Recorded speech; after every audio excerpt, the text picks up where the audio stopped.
বিজয় নাইমের কিছু শট দেখুন।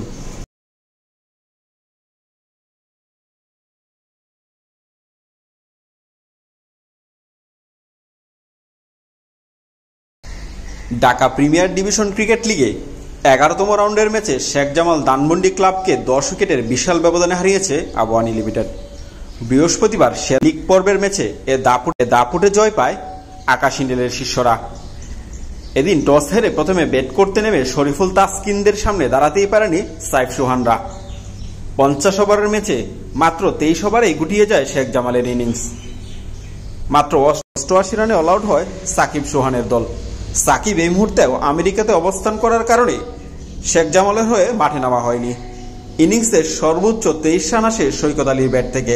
ইয়াসির আলী রাব্বি করেন 17 রান, হাসানের ব্যাট থেকে আসে 16 রান ও তাইবুর রহমান করেন 14 রান।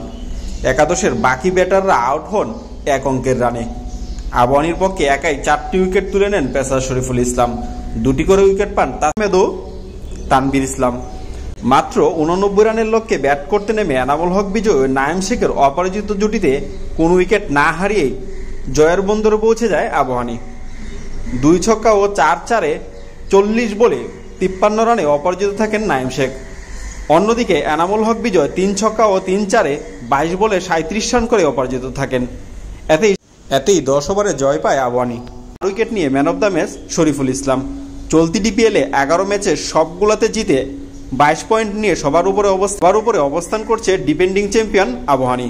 সমান 11 ম্যাচে 8 জয় নিয়ে 16 পয়েন্ট নিয়ে দ্বিতীয় স্থানে অবস্থান করছে সাকিব সুহানদের Sheikh Jamal Dhanmondi club. Mirpur international cricket stadium থেকে তোফায়েল আহমেদ, ডেইলি পোস্ট 71।